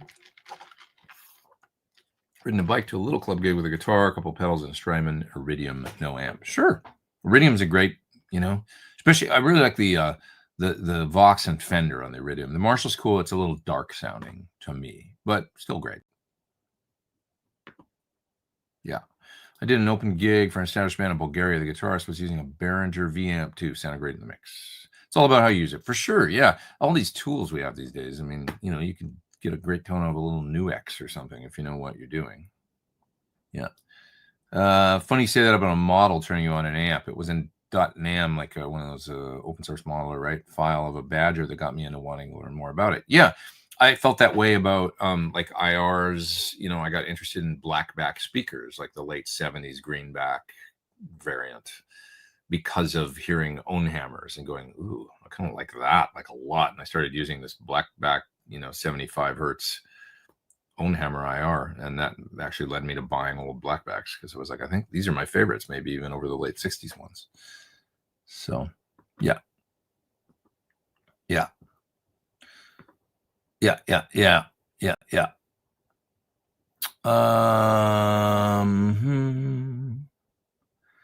Okay, what else we got here? Have you ever tried removing valves 4 and 5 from a Plexi or SL68 to obtain the brown sound? 4 and 5. Oh, you mean like 2 EL34s? No. I mean, I think you're just gonna kind of get more distortion. This is one of the things that that guy was doing, right, in Nashville. I'm forgetting his name now. That did the Tone X. Didn't he do a video about this where you take out the 2 tubes and then you're kind of yeah. I mean, I don't know technically what is going to happen to an amp when you do that, but it would say to me that you're only using valves 4 and 5. 1, 2, 3. So the first power tube and the second power tube. Yeah, I don't know. I don't think I want to run an amp like that, I don't know. I'm just not that. I felt like I got on close enough to Van Halen 1 just in that video that I did, where I did the whole video about it. Add a little Boss EQ if you want more in the front, I guess, or something, and then whatever, play the right pickup and close enough for me. It's really in the hands, man. You watch that guy Deraps, up in Canada play it, and he doesn't really do anything that special. He's running an aux with a reissue Marshall hand-wired, right? And he always kind of, no matter how he's doing it, he just sort of sounds right, that it's the tone, and that's close enough for me, It's more I'm more interested in the notes and the stuff now, I feel like I can get close enough. I would just turn that thing on 10, and then add the right effects and stuff. It's like, okay, now it's up to me to make it sound right. Yeah. On the scale of 1 to 10, how deep do you go in creating preset sounds on digital modelers? Are you getting into tube biasing and crazy EQ? Oh, not really that much with that stuff, like especially on the Axe Effects, all that extra stuff they give you. I mean, I find things like the value of the bright cap or whatever you check, because that makes a difference. But like the bias and all these other different things, like sag, and like I'll play with it a little bit every now and then and see what it does. But to be honest, I don't really use digital models that much. What I do use is captures of my own amps. So like when I do the Fight for Fighting thing, I've captured my top hat that you see the corner of right there, that amp. That's the main amp that I use, because it's sort of like an AC30 and works well for that music. So I use captures that I made of that amp on tour, and I don't really tweak them that much. Sometimes I'll change in the Quad Cortex you can add more drive, and it's just kind of making the capture more distorted. It's not really like turning up the gain on the amp, but it's just, I guess, guesstimating what it would sound like if you did or something. So I'm more of a capture guy, is what I guess what I'm getting on. I'm more in that neural DSP Tone X world than I am amp model.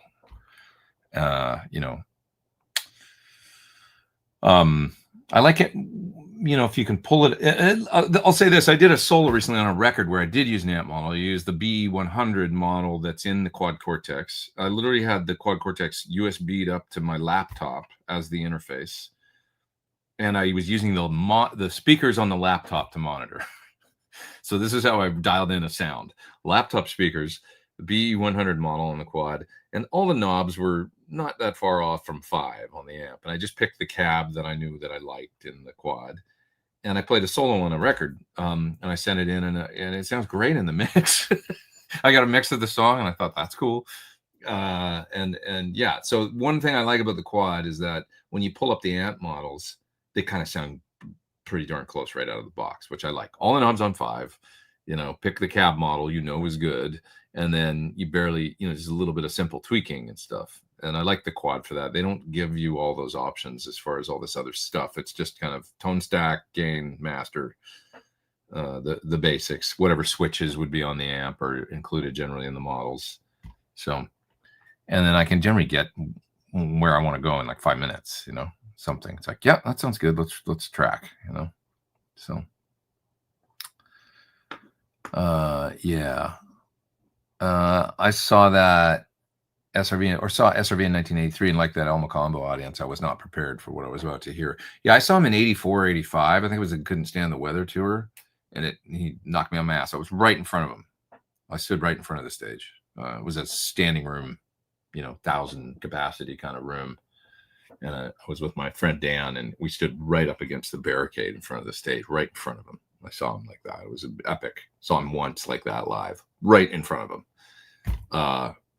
Awesome. And at one point he sat down on his amps to play Lenny. I've told this story a million times, but he sat down like he would sometimes, and he looked at us, and because we were kids, and there's all these dudes around us that look like bikers, like all surrounded, and he just checking on us. He looks at us and he smiled really big, and he goes, "How are you dudes doing?" At me and my friend. And I love that. I'll never forget that. It was amazing. We're like, "We're good, man. It's awesome." He was like, "All right." And then he played the first chord of Lenny and went into it. Magic. I would have been, 13 or something like that. It was so cool. Yeah. I love seeing kids in the crowd now, man. When I play with Steve and Joe, like kids in the front, and sometimes they get the headphones on, they're the ear protection, they're with their parents, and they're kind of learning how to rock out. They're like, their dads are rocking out or whatever, and they're like clapping or whatever they're doing. They're looking at you, And we got a one song we do is kind of a sing along in the Joe and Steve show. So go front, get everybody singing. I always point at the kids, the little kids, and go, "Come on, let me hear you," and they look at me and go. They look at their dad like, "Me? He wants to hear me?" It's so cute, because I was, if that had happened to me when I was little like that, if somebody singled me out and goes like, "Come on, man," and they're like, give you the thumbs up or whatever, it's just rad, So seeing little kids into rock and roll, so love that. Yeah. When you're on tour and having to use rental power, is there any stories of amps that were brought to the show you could not warm up to? Yeah, I mean, to be honest, one was a Shiva. I think it was broken. It was at a TV show in New York City, and it was a 112 Shiva combo, and it sounded broken. It was probably like a bad tube or something, like bad phase inverter or something. It just didn't sound right. I think I ended up using something else. Anything else? Yeah.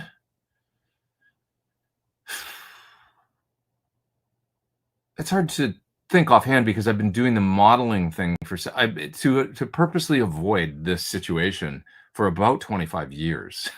I've been doing other things. So like not renting a backline amp, but instead renting maybe, just a cabinet and showing up with a modeler and going into a power amper. Man, going back to, I literally did this in the Dominican Republic, I remember, and then I did it in the Philippines. I would rent a keyboard amp and take a pod over using a backline amp because I was like, I just didn't want to deal with, I was going to a lot of third world countries back then and going to, South America, going to the Philippines, going to like different places where it was like, what am I going to get? It's humid. Is it going to be any good? Is it some Marshall where it's going to just short out on me, or a 900 that's been beat to hell or something? So I would do the thing where I send a line to the PA of I used to use a Pod Bean. The XT. And I would, dial in as good of a sound as I could get out of one of those things, and then take that and rehearse and get comfortable with it, and then fly to the Philippines or wherever I was, rent a keyboard amp, literally, so that I had because a keyboard amp is basically like a small PA, it's a mono little PA, it's like a 15 and a horn or whatever's in it, and I'd plug the output of the pod into that, and then I'd have my little volume back there where I could just turn it up, hear enough guitar, get a little bit out of a wedge, and it felt like an amp behind me, so it was almost like the modern FRF, or the primitive FRFR was a keyboard amp. They're basically, if it's a PA, it's a little PA, they're meant to be full range. And I used that numerous times, over renting, now if I was doing I was playing pop, or I was literally like playing with either Draco Rosa, he's not pop, he's a indie, Spanish rock artist, but I was playing with him and doing more acoustic guitar and, and more like weird tones and stuff. It wasn't like Marshall, it was never that. Or I was playing with Mandy Moore or something and doing like pop, where the guitar was just in the mix, and so that worked fine, actually. And then once the Axe Effects came out, I started doing that around 2010 or 11. Started doing Axe Effects live with Melissa Etheridge, and sometimes on Fly stuff. And then I'd use my amps when I could. The last time I remember renting amps, backline amps, and using them on things was probably 2001 or something like that, 2001 or 2. With flying to New York to do some TV show, and I would rent DSL 2000s back then, and just had some simple pedals, and would fly out with the pedals and stuff on a guitar, and then I'd plug into a 2000 and use that. So you must like the Jose. I haven't tried the Dave one, but I want to try it. Might do a video, excuse me, in a couple weeks when I get back. Yeah. What are your thoughts on the late great Jeff Beck? I mean, unlike anyone else, he's the pioneer, and absolutely unbelievable. One of those people where the sound of their heart and their mind just came out through the speakers, with a uninterrupted flow, and kind of fearless and living on the edge all the time, and amazing control. Lead singer on the guitar, unlike anyone else. I mean, not afraid to, obviously bending with the bar and doing all the stuff that you would do to kind of make it sound like a voice, like a human voice, more than just guitar riffs. I don't really think of Jeff Beck as guitar riffs. I think he's like a singer. Yeah. Yeah.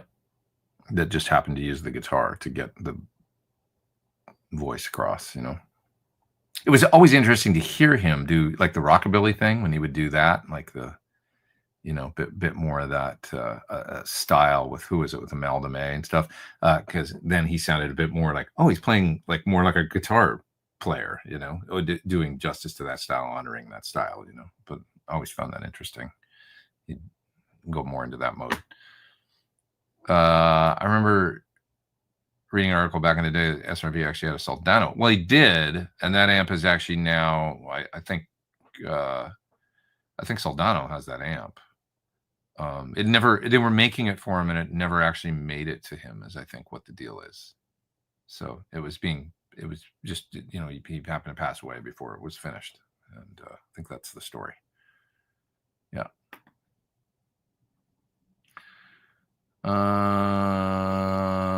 Yeah. What guitars are you taking on the Five for Fighting tour? Just one, and renting backline. So the one has been this one for the last few years that I've used. So what this guitar is a prototype for the PT. You can see it's got my name on the back of the headstock. But for those that know my guitars, they'll be like, well, that's a weird spec, because it's got a natural finish back and body and all that, neck, but it's got a blue top. Like, they don't make one like that in the Thorn line. And that's true. So this was a prototype that was made back when my first signature model came out. And I was kind of not crazy about the color combo back then, to be honest, like the blue top and I was like, I don't know, it's not really, it was pretty far off from what I was doing. So this became a shop guitar and was just kind of around the shop, and they would use it for things and stuff, loaner or different things. So eventually I wanted to try this bridge, which is their new tremolo that they're making now. or that they have made, but to their exact spec, which is, it looks like a Godot, but it's not. And they put it on this guitar to give me to try. They said, we'll put it on that shop guitar. I said, okay. And then they gave it to me and I start playing and I'm like, oh, I love this guitar. This guitar is amazing. It's actually like, sounds great and just plays great and it stays in tune and it's just consistent. And it's like, I said, can I take this on tour? And because I was about to go out with Five for Fighting. This is 2 years ago, maybe. And I took it and it just kind of became my Five for Fighting guitar. That's how it happened. I love playing this guitar with them. It does everything that I needed. I can play every song just about on this, except for one that's in an alternate tuning. And it's just the right guitar for the gig. It just, so this, yeah, I consider this the Five for Fighting guitar now. So, yeah, it's got this unique color combo and stuff because it's just kind of a custom one-off. But anyways, so this will be the one that I take. That's that story. Bit of a custom one-off. I'm pretty far back in the chat. It's 1:30. I'm going to hang about another 20-25 minutes and then I'll get on with it because I actually have a rehearsal tonight and I got a few more songs to go over and stuff and just some work to do. So hang for a bit. The old days where that you need to live in LA or New York to make your mark. These days you can choose Nashville, put all your stuff out on social media. Kind of true, yeah. It still helps to be in LA or New York, depending on what kind of work you're doing. If you want to get theater work or if you're in LA, if you want to do like pop bands and like be around for auditions and stuff, you still sort of physically have to be in LA, I think. So it really depends. And a lot of the work and the money in music these days is in live performance because that's still something that you can sell. You can sell a ticket or a t-shirt at a gig, right? Actual cold hard cash that people are willing to pay for things. So that's why everybody's touring, why there's so many shows out on the road and stuff like that. But that bodes well for playing live. But yeah, in order to do that, you kind of have to be in a music center because you're going to get a call from a musical director or maybe a management company. And they're like, can you come down to such and such studio on Monday and audition, or maybe if you don't even audition, but that's where the tours are basing out of, because the infrastructure is here for things like that. It is in Nashville too, but not so much for pop. I don't really hear pop tours basing out of Nashville. That's more like it's a different kind of touring. It's what you would expect coming out of Nashville. So it depends on the world you're in and what it is that you want to do. And rock tours are based out of here too. A lot of rock tours. Rock tours based out of Nashville too, I think, and different places. But specifically, it's like pop and that sort of. Then I'm thinking about like hip hop and R&B and stuff like that too. A lot of happening in LA, and not so much maybe out of Nashville. I don't think, So Richard says, take care, travel safe, drink some decent coffee. Thank you. Appreciate that. I will do so. Thank you for the super chat. Thank you. You missed my super duperest of chats, says. No, I got to it, didn't I? But thank you anyways, Arthur. If I didn't, but I think I did. I think I did eventually. I think I was just going slow. The riff from Homage still gets me. Super cool. Thanks. It's my little Hendrixy homage to Jeff and Jimmy. Yep.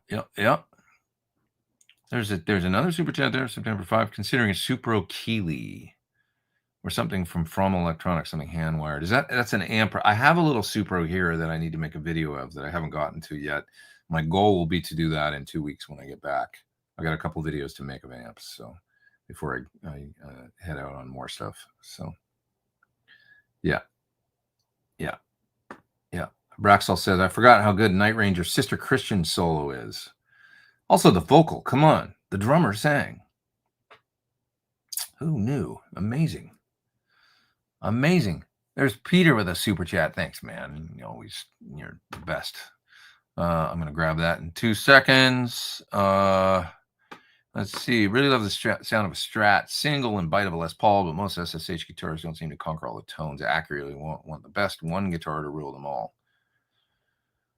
It's hard, man. That's all I can say is it's really tough to get the one guitar to rule them all. I mean, I've kind of tried to do that with my various signature models, or, and you probably get a little closer on the HH to the one thing, because of the mahogany neck and the two humbuckers and all that. And then the SSH a little closer to the Strat, but it's really hard, you know, because we're also, you got to factor in scale length, which to me changes the sound of a guitar.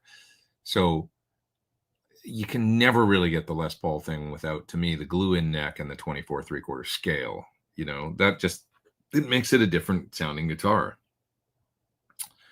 than a Super Strat, even with two humbuckers, and even if you made it out all mahogany.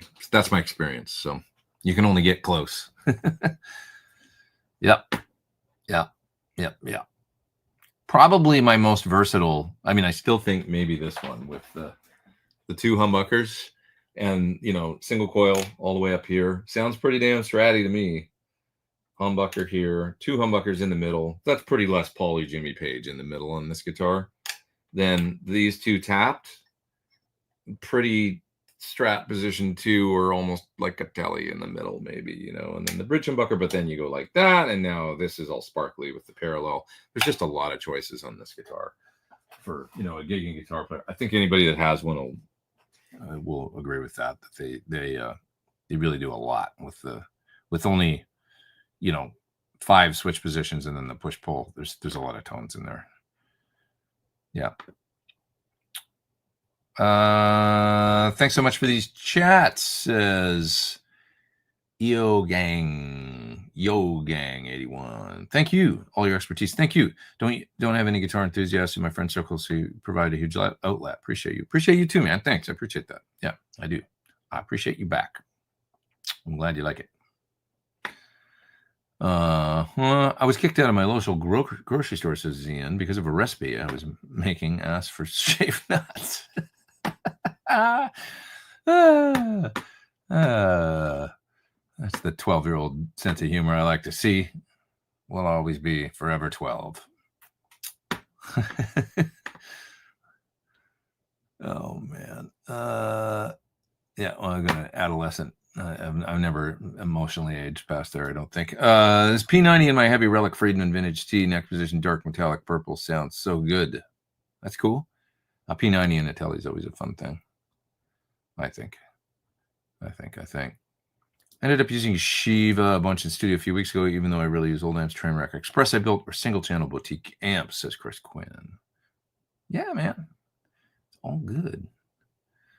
Have you ever played with the IR block on the VP4? Not yet, but I am going to start using VP4. So I think what I'm going to take over to Japan is going to be my smaller pedal board with the VP4 on it. I think I'm going to commit to that. It's got the FX10D Musicom Lab 4-button switcher on it.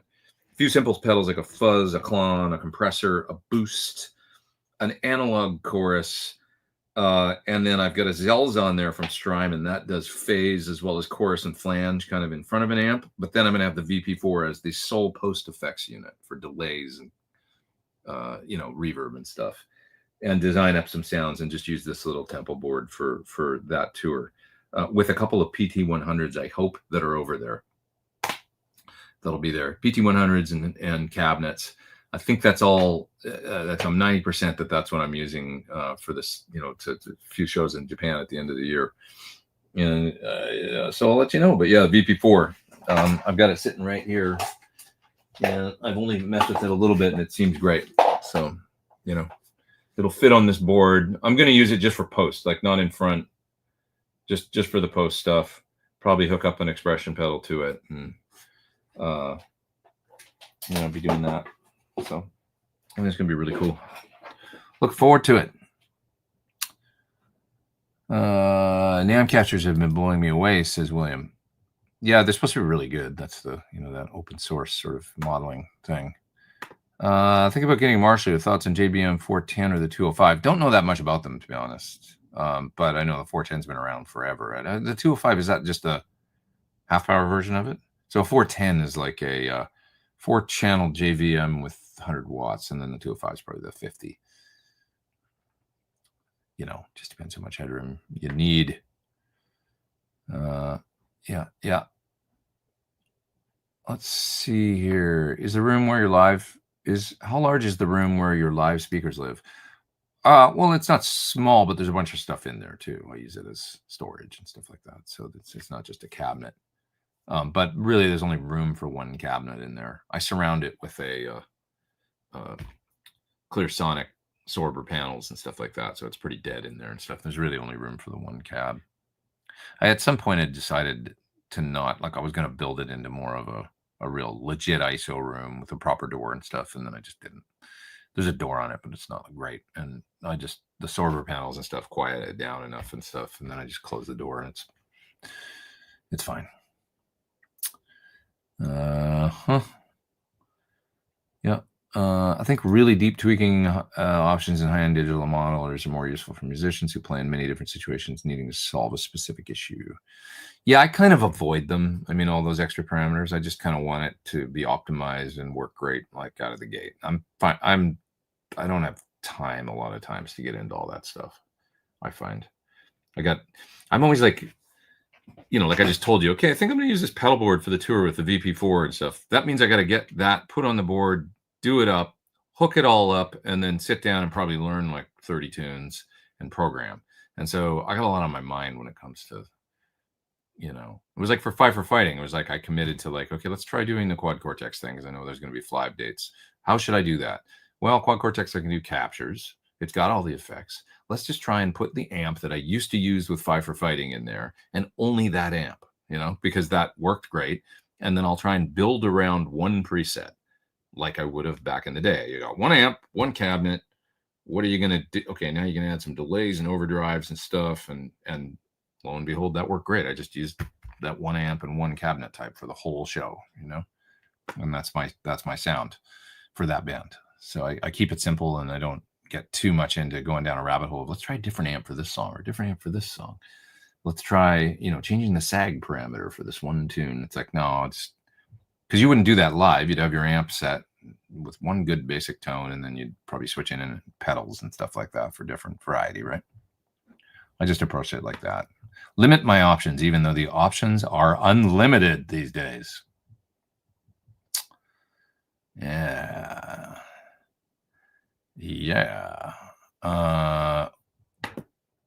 Whoever said that they're going to see Cardinal Black live, look out for Chris Buck's picks. He likes to put a few around the venue when he's playing for people to find. That's cool. I didn't know that. That's kind of like Easter eggs. Kind of fun. Yeah. Chris is a great guy. He's awesome. An amazing player, of course. Great story on using the keyboard amp and renting DSL 2000s. I think Nuno uses a DSL. DSL is a good basic Marshall sound. I mean, if I had to rent and I needed a good rock tone, I could find my sound there probably, or a sound that's decent, good basic, from there it's just about your hands. Yeah. I know you've been busy. Have you ever been come up with any ideas or riffs while on tour for future solo ventures? Not that much writing going on. I was, mostly sightseeing, hanging out, and then getting ready for the show, and so not that much writing. But I don't really operate that way. I don't really write on the road. I'll go back and revisit a lot of video ideas I've done and stuff, and see if there's any little riffs in there that I want to build on, or because there's hundreds and hundreds of ideas there. I consider those demos, like all the stuff that I've done over the years. And then I can also just sit down and focus and go, let's work, let's write, let's come up with some stuff, and come up with new stuff, like in a focused mode where, okay, I'm going to get into writing for a record now. I tend to not do that like on the road that much. Yeah.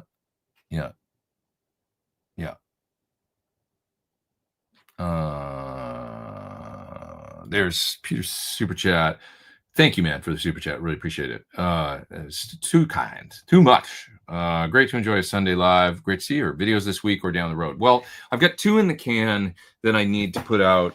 I'm sure the Ethos fella probably is unhappy with me because I haven't put out the video yet for this, but I have this Ethos preamp, the Clean Fusion Deluxe.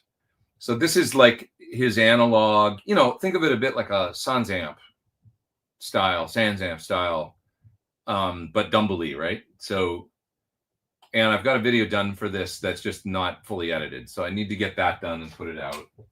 I did it before I left on tour. And then I have a video likewise for these 2 pedals here, this is like an analog chorus that's really nice. Harby and a tube screamer, basically. Tube screamer style pedal. So I got to get that done. and out. And then I've got one more, I think, for a Crazy Tube Circuits that I didn't. So I think there's 3 in the can. And when I get out with Five for Fighting and I'm just on the road and I got a day off and I'm morning on the bus or something like that, I can get in to do some editing. So there will be a few videos coming out that are just things that I haven't been able to get out that I already had filmed. And then when I get back, I got a couple amps. There's a Supro and there's also probably the Jose. I think I'm going to do a video for the Jose amp. And there's a Keeley pedal here as well. So let's take a look at the Keeley right now. The Keeley Manus. And I promised them I would get this done. So I'm going to do my absolute best to do that. So this pedal, what do we got here? Tone, drive, and level. Looks like there's a modded stock, because I'm not even sure exactly what this pedal is. Do you guys know about this pedal, the Manus? Oh, germanium transistor or silicone diode. Interesting. I want to hear what this pedal sounds like. They sent me this one to do, and I don't know anything about it yet, so I need to read up on it and stuff. But the Manus. So it looks like there's a switch here for the type of drive transistor, silicone germanium transistor or silicone diode, chip. Tone, drive, level. So I'll get into this in a couple weeks when I get back. And then there's one more thing that I've got to do that I want to try and do by the end of the year as well, which is the Headrush Prime I have here. And been meaning to do that, and I just haven't had time. Or Headrush Flex Prime, right? That's over here. Looks like that. Little guy, look at it. Tiny. Little pedal there. Looks bitchin'. So there's some things that I've got to do before too long. Well, it's about 1:49. I've been going about 2 hours. 1:51.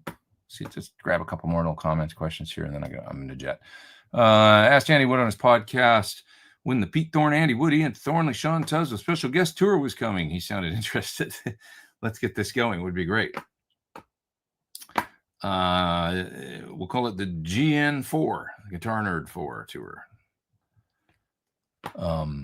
Yeah.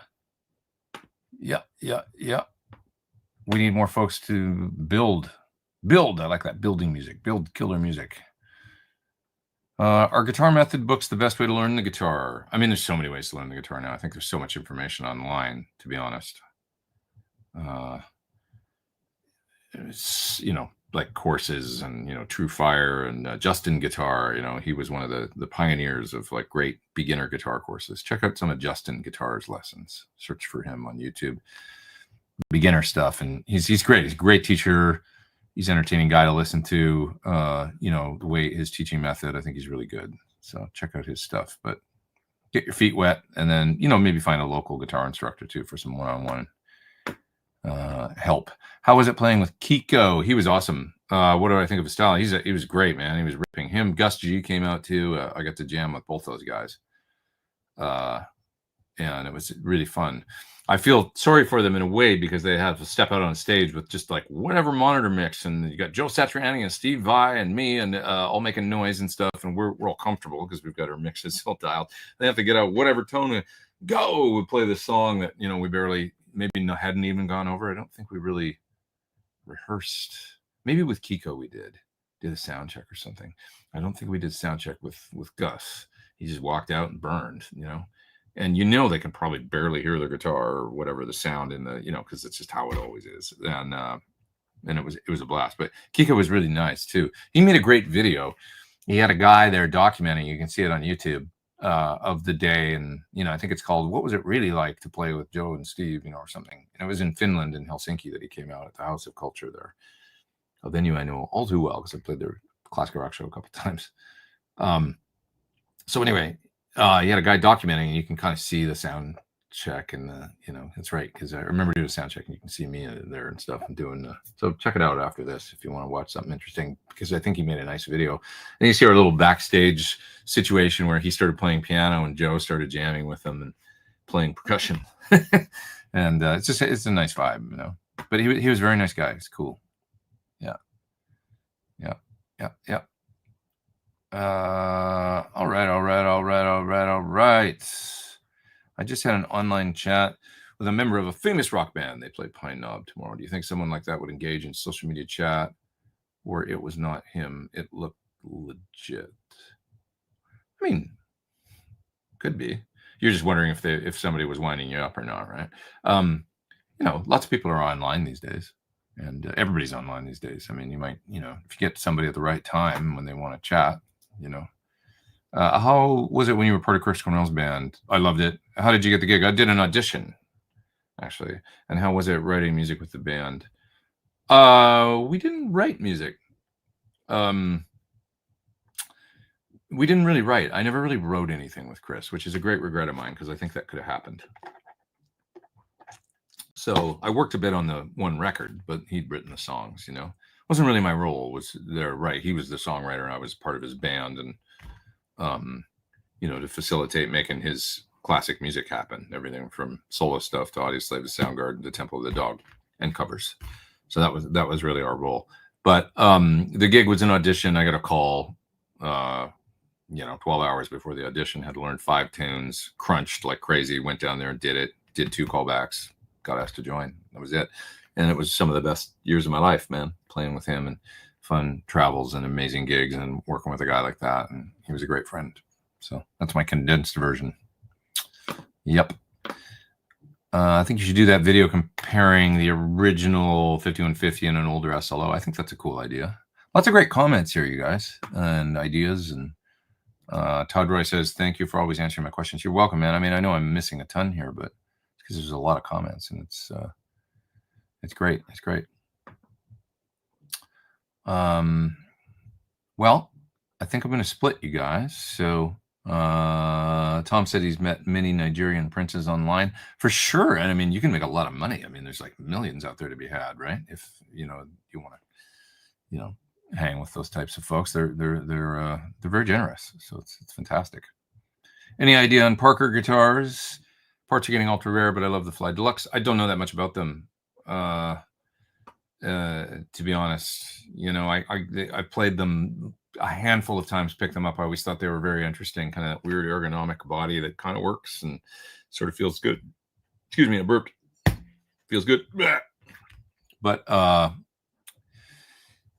yeah, parts, that's the only thing, you know, you get very like specific, the design of them and stuff like that. And I think the bridge and stuff, right, isn't it unique to the guitar? And so then you paint yourself into a corner a little bit there, but you know, a little bit like a Steinberger Trans Trem or something, you know, gotta hope for the best with these things. Yeah. Ian says, take care. Looking forward to seeing your Jose video. I'll get it done. Still trying to figure it out. Holy hell, it's loud. Yeah, they can be held, but loud. Holy hell. Yeah, they can be held, but it's loud. I think coffee. I'm gonna wind up. Wow, I'm crazy. I can't think straight. Great sounding tones though, coming out of those amps. So use that master. All right, I'm going to go. I'll leave you with this one comment here. Mark saying, don't forget to smash that like. Please do. Hopefully lots of people will watch this video after the fact that weren't able to tune in live.